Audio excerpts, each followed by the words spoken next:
topics and opinions expressed in the following show are solely those of the host and their guests and not those of W4CY Radio, its employees, or affiliates. We make no recommendations or endorsements for radio show programs, services, or products mentioned on air or on our web. No liability, explicit or implied, shall be extended to W4CY Radio or its employees or affiliates. Any questions or comments should be directed to those show hosts. Thank you for choosing W4CY Radio.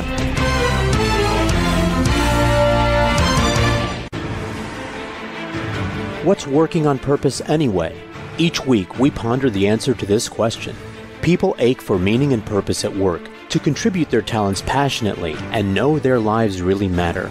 They crave being part of an organization that inspires them and helps them grow into realizing their highest potential. Business can be such a force for good in the world, elevating humanity. In our program, we provide guidance and inspiration to help usher in this world we all want, working on purpose. Now, here's your host, Dr. Alise Cortez.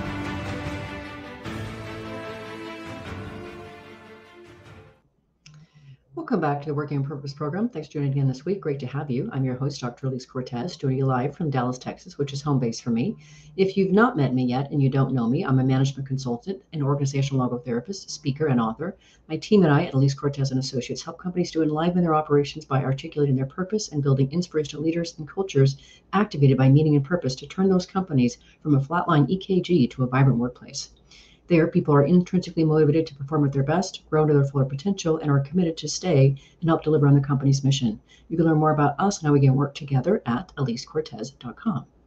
Now, getting into today's program, with us is Dr. Sheila Ohlsson, who is a behavioral geneticist. She is a senior scientist at the Institute for Applied Research in Youth at Tufts University, a visiting assistant professor at the Johns Hopkins University School of Education, and an adjunct assistant professor of pediatrics at the George Washington University School of Medicine and Health Sciences. She's slightly an overachiever, in other words.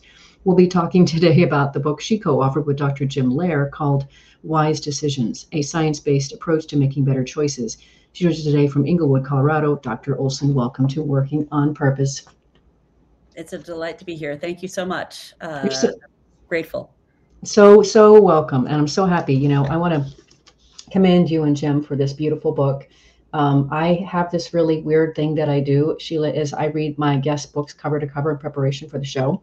That's so lovely. Not everybody does that. I know that. I've heard that a million times, or at least maybe 400 times.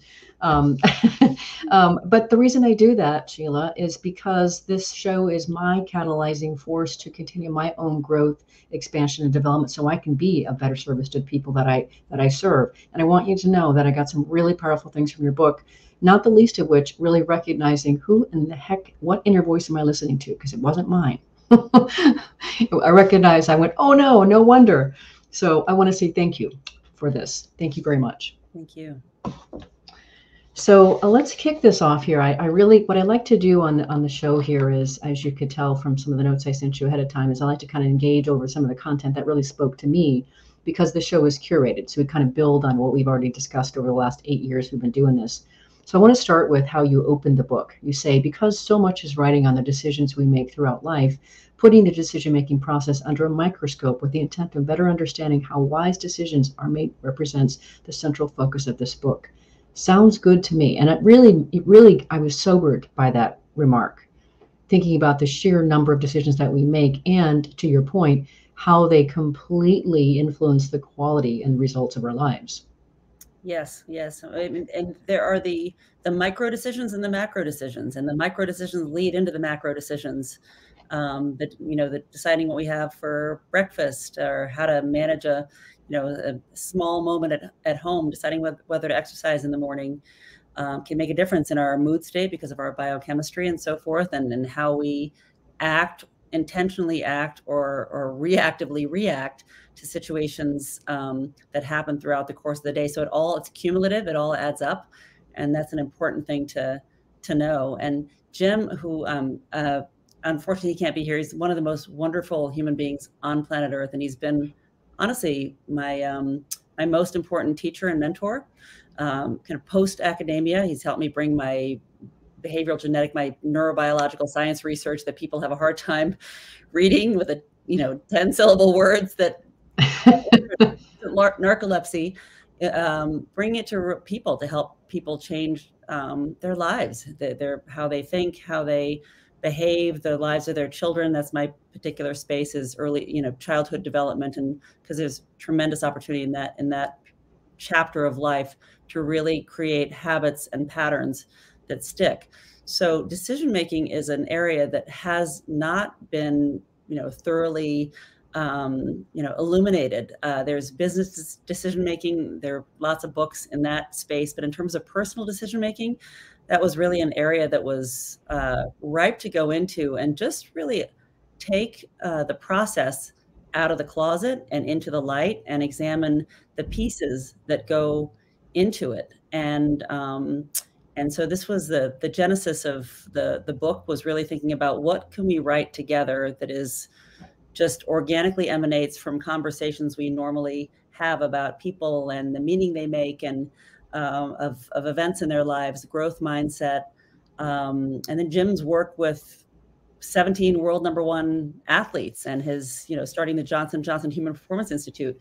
How can we be our very, very best selves, and what are the steps to get there? So we hope to create a process and a framework in this book to help make that happen, and just make it clear and have some clear steps and written exercises in the workbook elements of the book to help people really to take time to be intentional about thinking through things. Because if we don't know where we want to go, we're not going to get anywhere. Mm-hmm. And we are definitely going to get to the place where we talk through your formula, your process, and that'll be, just so you know, ladies and gentlemen, that'll be in the third segment. So hang with us for that. So, it's very interesting to me what you talk about here when you say that, we human beings, there are a few things that get in the way of us making good, constructive decisions that produce, the quality of lives and the results that we want. Can you say a few about what are some of the things that hamper us in the way of making good decisions?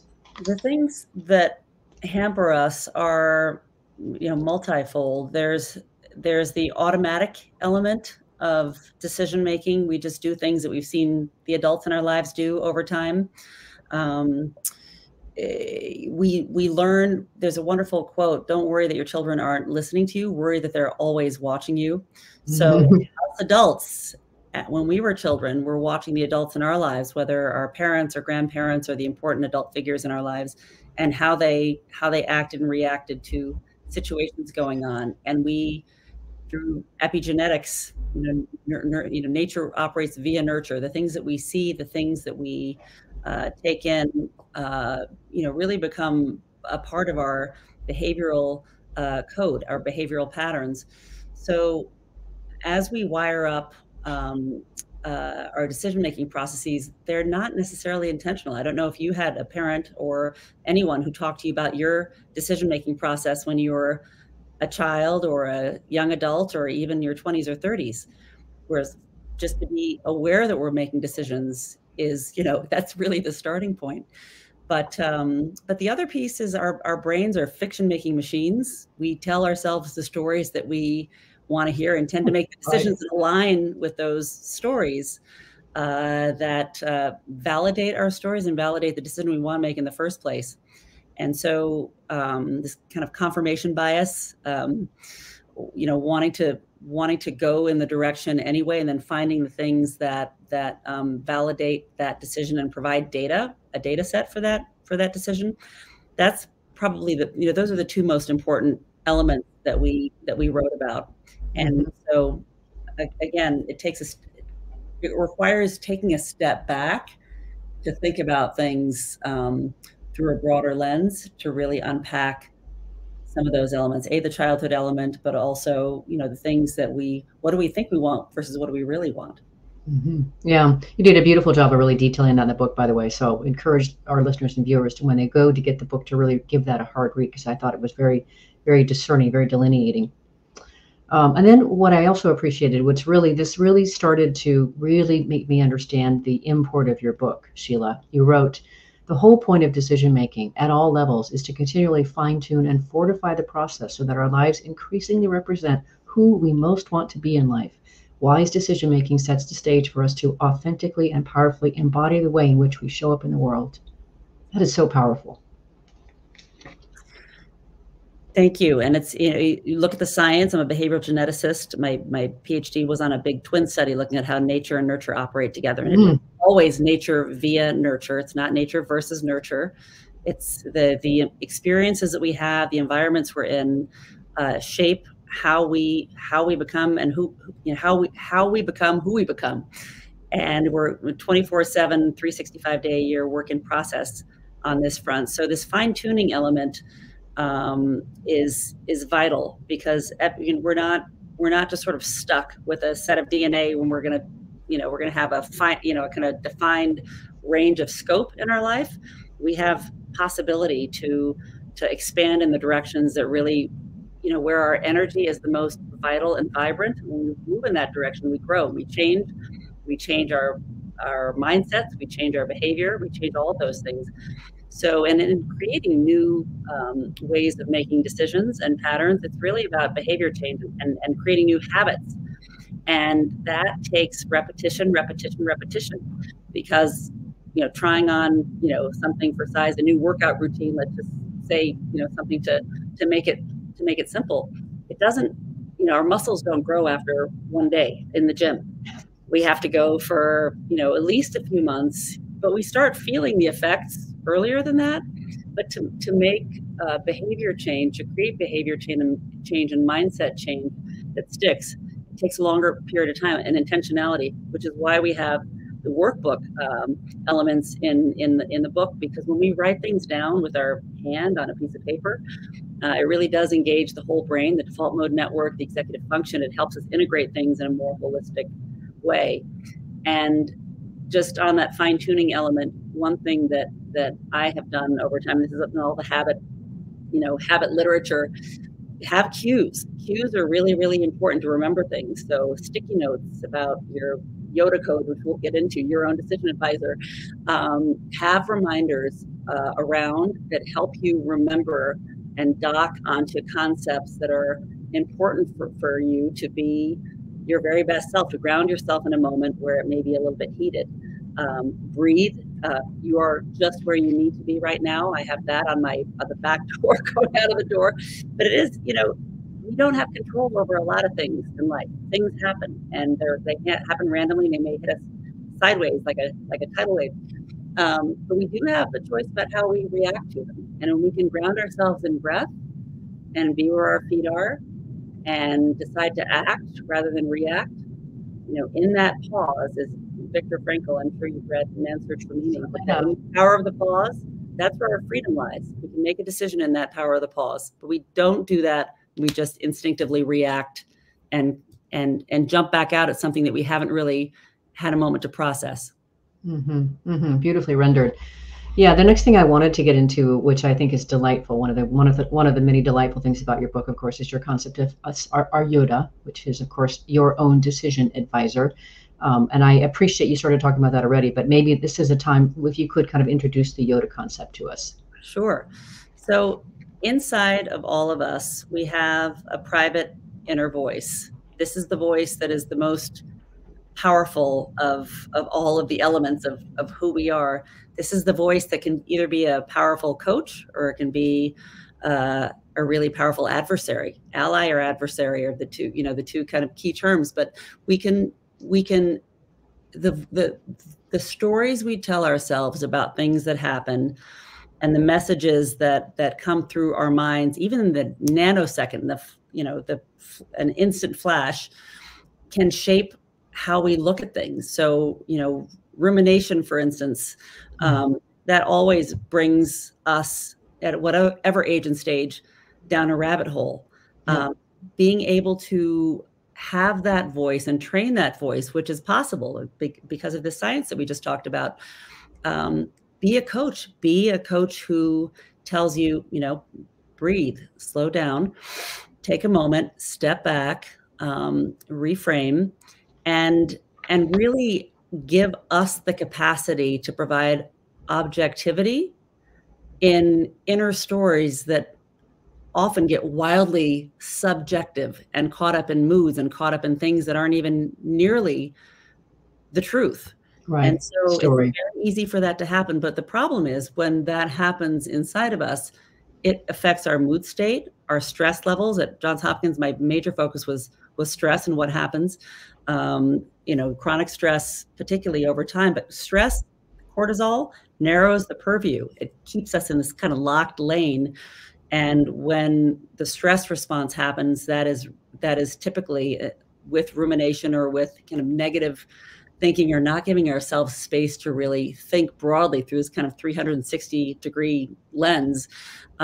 We get locked into stories that are negative and that are deleterious to us, to our biochemistry, to our mood, to our gene expression patterns, to how we operate, and that's the problem. So, but that on the flip side, the positive element is that we have the capacity, and science tells us this, that with repetition and training and intentionality, we can make that inner voice into a force of good for us, a force that builds us up, that helps us, be kind with ourselves, give ourselves grace, have a growth mindset, give ourselves space to unpack things, not feel like we're stuck and hopeless because we made one bad decision. And by the way, we all make bad decisions. Right. A series of them sometimes. And so, the most important thing is to learn. And for parents, talk about that with your children. I've got 3 boys, 20, 18, and 16.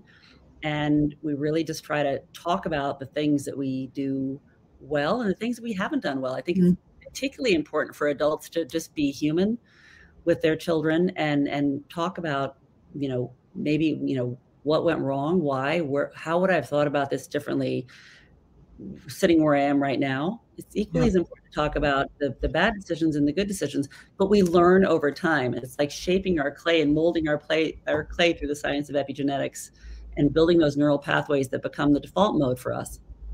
Oh, so much there, Sheila.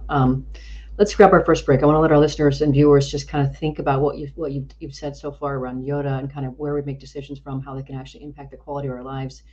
I'm your host, Dr. Alise Cortez. We've been on air with Dr. Sheila Ohlsson. She's the co-author of Wise Decisions, a science-based approach to making better choices. We've been talking about some of the foundational elements of her work and in the book. After the break, we're going to get into first the 4 literacies of decision making. Stay with us. We'll be right back.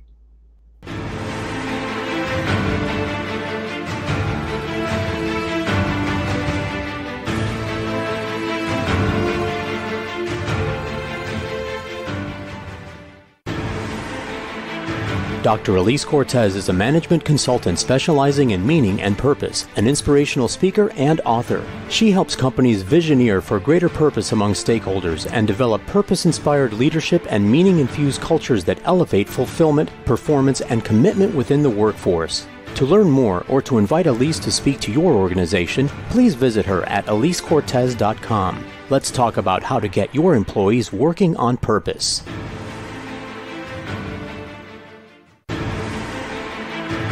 This is Working on Purpose with Dr. Alise Cortez. To reach our program today or to open a conversation with Alise, send an email to Alise, A-L-I-S-E, at alisecortez.com. Now, back to Working on Purpose.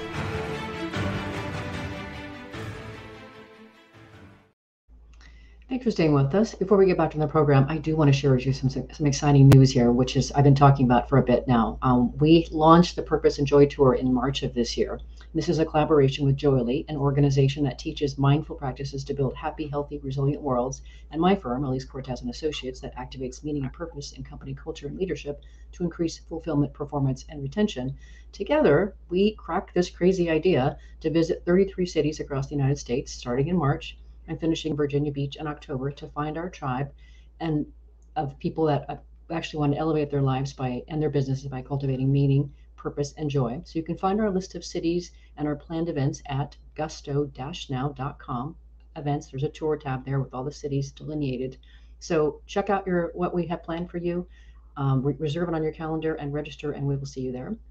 If you're just now joining the program today, my guest is Dr. Sheila Ohlsson, who is a behavioral geneticist. She is a senior scientist at the Institute for Applied Research in Youth at Tufts University, a visiting assistant professor at the Johns Hopkins University School of Education, and an adjunct assistant professor of pediatrics at the George Washington University School of Medicine and Health.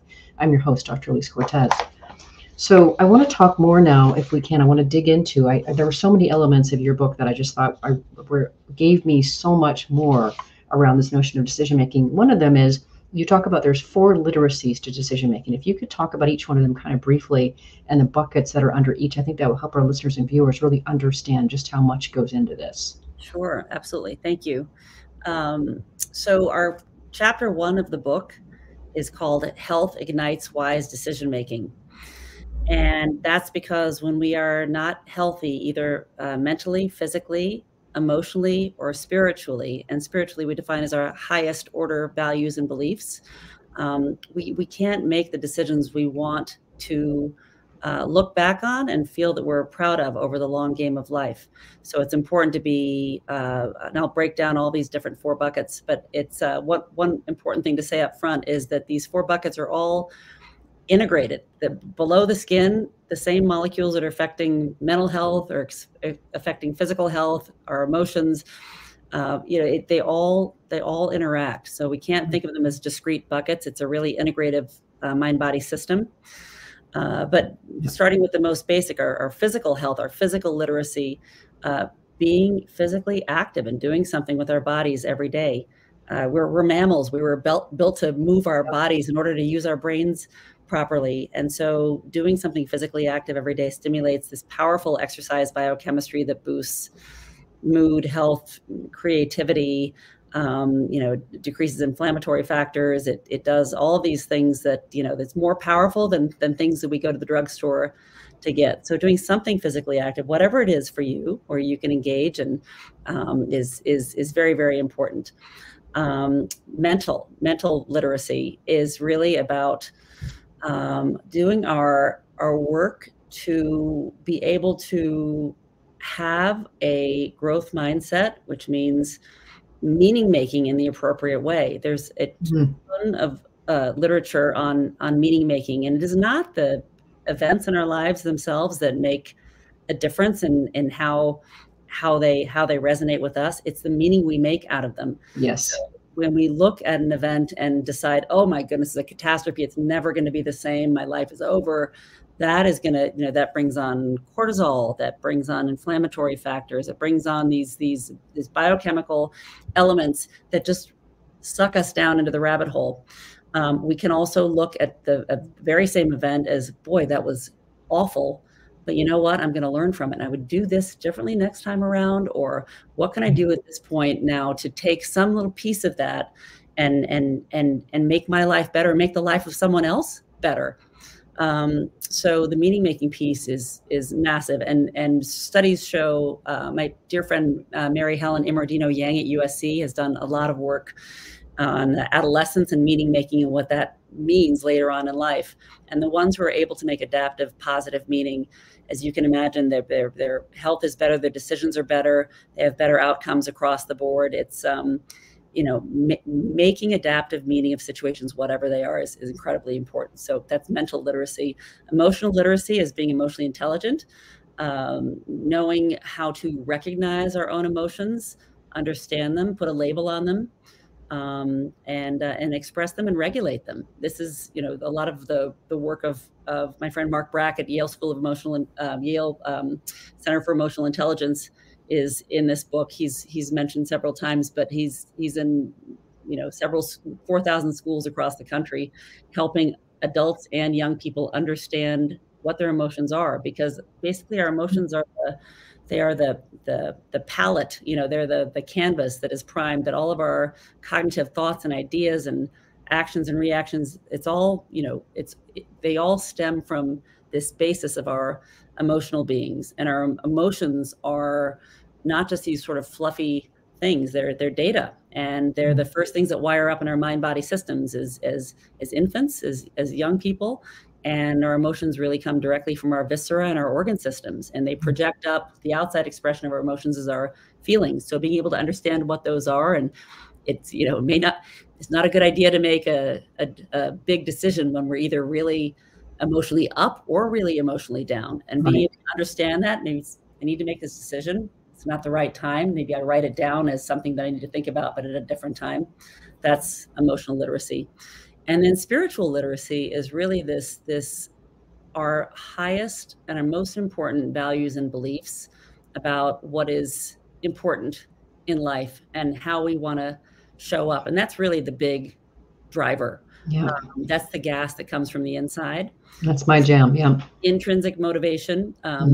Jim is very well known. He was actually the first, he published something in the Harvard Business Review decades ago with the pyramid with spiritual literacy is on the top. And then it goes mental, emotional, and physical at the bottom. And so if we develop from the bottom up, we become extraordinary from the top down, because it is the spiritual dimension and those big values and those most important beliefs of ours are the things that keep us going over time, the things we care about the most and believe in. And so this hooks back into our Y.O.D.A, which is if you look in our book, there's a figure with all of these dimensions with Y.O.D.A right in the middle, your own advisor. So if we want to make good decisions, really being emotionally literate, mentally and physically, and then spiritually, really thinking about all of these dimensions and what they are for us, what we do, where we can fine tune. We can bring those right down into the middle, and then we have our, your own decision advisor, Y.O.D.A, which is a superpower like none others. And just as a behavioral geneticist and mom of boys, when we wire up these skills and these thought patterns and these behaviors as automatic in young people, this is just a superpower they'll have for the rest of their lives. It'll pay the biggest dividends. And we're learning across life. I mean, we never stop learning and growing at any age or stage, but it's particularly powerful in young people, and particularly with all the things going on in their lives right now that we never had to face. Social media, and it's a very different world that they're navigating versus us. But when we have, we know who we are at the core, and can recognize decisions and stay healthy and keep our eye on the things that are important, it really it takes a lot of the pressure off and helps navigate what can be an otherwise very tricky course. Yes, well said. I of course, I can't argue with anything that you say. I align completely with that. And then, if we now going back from, these 4 dimensions here, now if you would just very briefly, because I want people to be able to go and do this stuff in the book here. But I think one of the things that I really got a lot of value from your book too was equipping the Y.O.D.A with the right stuff here, using the vetting process. And you talk about how the decision-making process can be greatly improved when viewed through 7 lenses. And then of course you have some very distinctive prompts in your book and worksheets in your book to be able to help the reader to do that. But if you would just go through each of the 7 lenses, that would be great, just kind of what they are. And then I want to keep building on that. Right. Well, so just to start off, the 7 lenses, there's a lot of overlap in the 7 lenses, and you'll see this as I read through the list. But we have the first lens is the best self, best moral self, our life's purpose, our tombstone legacy, how we want to be remembered by those who knew us the best and loved us the most, our core values and beliefs, our personal credo, and our ultimate mission in life. And so, as you can see, there's a tremendous amount of overlap, but taking the time to just pick up a pen and a piece of paper and write down, if you're facing particularly a big decision, thinking about it through all of these lenses and thinking about it not only in terms of how it will affect us and our lives, but also the lives of those that we're closest to. What's the ripple effect out of our decision? But it really gets back to, the end game here is to make the kinds of decisions that at the very end of our lives, the tombstone legacy is representative of this one, that we're going to look back on and be proud of. And we can't have full information up front. We can make a decision one day and then something happens the next day that materially changes, what we would have done. We can only do the best that we can at the time. And when we keep those higher order elements in mind of who we want to be, how we want to show up, how do we want to leave the world? What do we really want to teach our children? What's the legacy we want to leave behind? Why are we here? What's our purpose here on earth? Those are the things that, if you look at the wisdom literature and the writings of 80, 90, 100 centenarians, we talk about, I had X number of zeros in my bank account and I had a beautiful jet and all these vacation homes. It's really about the connection with people, the people that they love, that both the elements of joy that they remember and regrets are around, being there or not being there, showing up in the way they wanted to, not showing up in the way they wanted to. So kind of going forward out into the future and then backward mapping to where we are now to think about, what are these things that we care about the most? What is this decision going to look like? How is it going to feel in a month, a year, 10 years, 20 years? And going through the process of just writing down what these things are, it just helps us take it out of our minds and out onto paper where we can really legitimately process it in a different way. One thing that is not in here that I have found incredibly valuable too is thinking about the people that I rely on for they're my role models for making good decisions. I value how they operate in the world, and I have a go-to my Y.O.D.A advisory board or something along those lines. But I've got a handful of people that I know I'm going to get heartfelt, thoughtful, intelligent perspective from them that I can take into my own body of knowledge and integrate in to really think about it in the right way, because it's hard to think about everything at once. Even if we know a lot, it's hard to, it's hard to have the perspective that gives us the ability to have the spaciousness to be able to really think broadly about particularly big decisions. So having a team of people is very important. Yes. And I think I really got so much about that whole perspective of 7 lenses. That was very powerful for me. And what you were just speaking to there to me, Sheila, I wanted to be able to read this beautiful passage because I think it really speaks to what you were just getting at there. You said in the book, humanity's greatest asset is its capacity for the kind of deep reflective consciousness that gives rise to personal transformation. It is the capacity to be aware that one is aware, to be conscious of what one is thinking or saying, both privately and publicly, and to be fully conscious of one's own awareness. Reflective consciousness is the essential difference that separates humans from all other species. Yes. That's what I think you were really speaking to there, that capacity to be able to reflect on that level. We have that capacity, but it takes stopping. We run around, we rush around our lives, doing things, and stopping to be human beings and feeling, instead of taking a break from human doing and getting into human being to think and reflect. That helps us really consolidate all these different levels of intellectual, emotional, psychological, physical pieces of who we are, who we want to be. It just stopping and thinking and reflecting is vital to being able to grow and learn. I'm curious, Alise, so the 7 lens process for you, forgive me for asking a question, but how did that help you think about the decision-making process differently than you had previously? But because it really made me get present to this, this reflective consciousness. And, if I think about, well, who do I really want to be in the world? How do I want to leave this world? Boy, when you take your lens up from that versus, what am I freaked out about now? Or what's today? What's the problem today? Or, or what's this person care about? Or what's happening with this client or whatever. When I take the lens and I elevate it, I like to use that, the elevational piece. To me, that just went, gosh. In fact, I will tell you even now, Sheila, I had a conversation just today with someone in a very different way. I chose to behave in a different way, in part because of your book. And I said, because this is the person I want to be. I want to be this more higher functioning, capable, better relationship, better results person. Thank you. That's what you gave me. Thank you. That's beautiful. And it's that's why Jim and I wrote the book. We want to help. I got it. And it's beautiful. So listeners and viewers, you might want to check it out while we go on this next break here. Go to Amazon, check it out. It's time for our last break here. I'm your host, Dr. Alise Cortez. We've been on the air with Dr. Sheila Ohlsson. She's the co-author of Wise Decisions, a science-based approach to making better choices. We've been talking a bit about some of the meat of the book that really gives it its value and flavor. Stay with us. We'll be right back.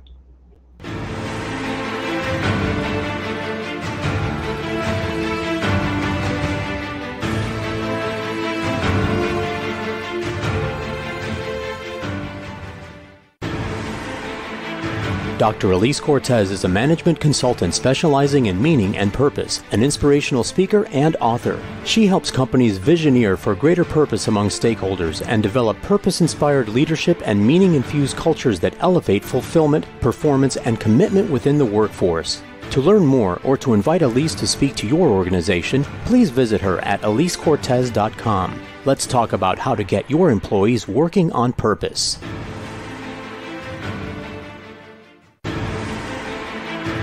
This is Working on Purpose with Dr. Alise Cortez. To reach our program today or to open a conversation with Alise, send an email to Alise, A-L-I-S-E, at alisecortez.com. Now, back to Working on Purpose.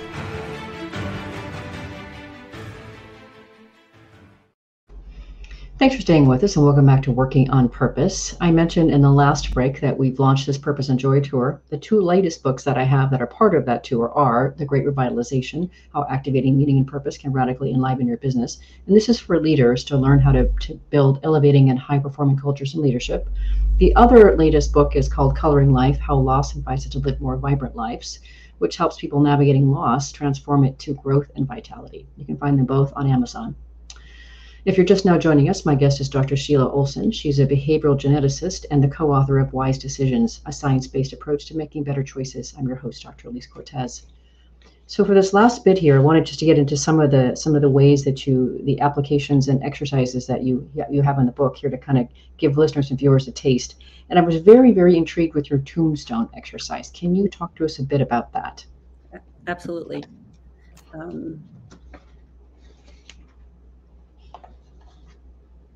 The tombstone exercise relates back to what we were just talking about in the previous segment about who we want to be. So if we can forward map, look out into the future, decades, and think about what do we want written on our tombstone? How do we want to show up? What are those things that we most want to convey to the people who loved us the most and know us the best? What's really important? And it's not the things that we often feel, that our society is often chasing in this world. It's the basic things grounded in human relationships, love, purpose, making our world a better place. That's like the meat and potatoes from an evolutionary standpoint, how we've survived as human beings, not going it alone, but with this notion of collective efficacy, where 1 + 1 = 3, stronger together than apart.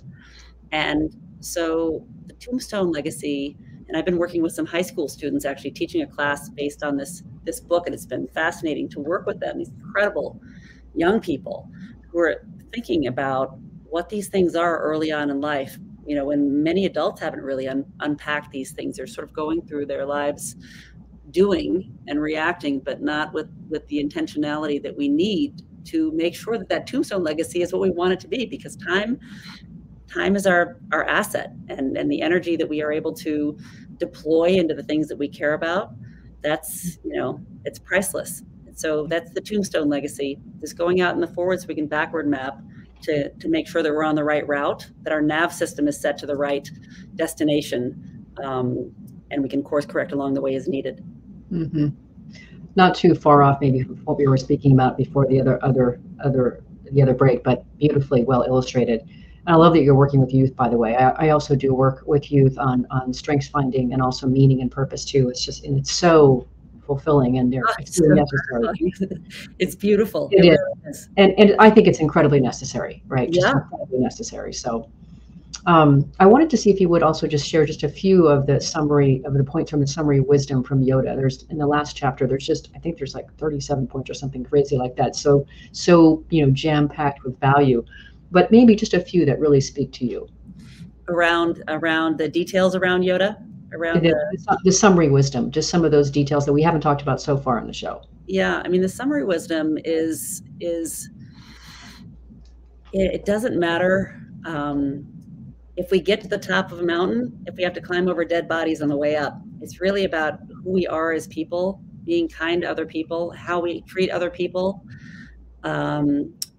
shapes how other people treat us, and it shapes our story and our mood and everything that extends from that. So, and it starts with also being kind to ourselves. The summary wisdom, was really in the first chapter around the health piece. If we're not kind to ourselves, if we don't take care of ourselves, nurture our bodies as the vehicles that take us around life, nurture our minds and our souls and our emotions, we can't give ourselves the spaciousness nor the grace needed to really navigate life successfully. And relative to Y.O.D.A,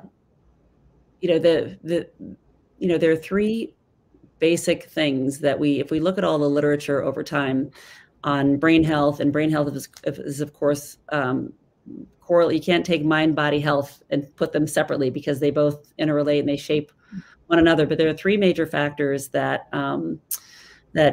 help us do better with what we have from a biological standpoint over time. One is doing something physically active every day. That exercise biochemistry boosts everything, not only health and mood, but creativity and innovation and all the things that matter.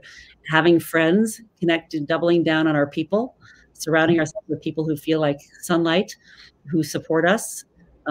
That's incredibly important as well. There's a biochemical story to that too, related to oxytocin, but having a reliable, strong friend group that supports us and is there for us. I want to throw this in. The Surgeon General just came out with a report a couple of weeks ago, initiative on loneliness and isolation, and the health risk of loneliness and isolation is massive. And with any age or stage, again, and social media exacerbates that. But particularly as we grow older, making sure that we have the people around who are supporting us in the way that we can rely on. So exercise, friends. And the third one gets around to kind of the whole premise of this book around purpose. And when we're purpose, having something bigger than ourselves to get out of bed for every morning, something that's motivating from the inside, that keys off that spiritual dimension. What do we want to do? How do we want to show up? What do we care about? And connecting with other people around that shared system of values and beliefs, having a bigger purpose than us, it's a motivating factor like none else. And so when we get that recipe right, do something active, stay active, take care of ourselves, take care of our friends, or nurture those friendships that nurture us, and double down on purpose. That's the recipe for success in life. And success that is not success measured in a bank account, it's so much bigger than that. It's not quantifiable. Completely agree, 100%. And I certainly did want to hear you. I love that you asked me the question of how your book and the material has impacted my life. But I would also love to hear another example of someone maybe who's used this material and how it's improved their lives, if you have an example. Well, I'm trying to think. I've got a handful of different examples. I'm going to go to my students, actually, because adults that I've spoken with, they've thought about the health piece and really doubled down on thinking about their Y.O.D.A codes and what is really important. For the young people that I've worked with, just at this sensitive period in development, the childhood and adolescence are the periods in brain and body development that are where new habits are the likeliest to stick for life and just become these automatic habits, just like brushing our teeth or driving a car. We do them without even thinking about it. So to sit with these amazing young people who have taken the time to do the writing, do the reflective processes, to think about their lives, things that have gone well, things that haven't gone well, what they want to do, helping them not craft their Y.O.D.A codes, but just helping them reinforce the importance of their Y.O.D.A codes around their purpose. That has been so expansive for me, because I feel like it has just amplified human potential in this way that will illuminate not only them, but all the others who they go out and touch. They're all headed off to, they're juniors and seniors. Most of them are heading off to college next year, but many of them are doing projects based on the book. They've written curriculum. They've done sports coaching manuals. They've done different things that are going to have an impact in a way that is so desperately needed at this time. And, I'm 57 years old. I love my work. I was in finance beforehand. I was a portfolio manager. I did a whole different set of things, and I changed courses 20 plus years ago. And I love what I do, and I love the people I do it with. And so people are really good when they do what they love and love what they do. That doesn't mean loving what you do isn't hard sometimes and challenging.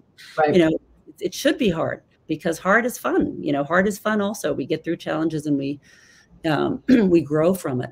But seeing these young people taking the ball and running with it and phrasing things in their own way that makes sense for them, but holding the principles and the basics intact, boy, it just my heart just wants to, Isn't it great? I know, to live on that in that space is pretty great.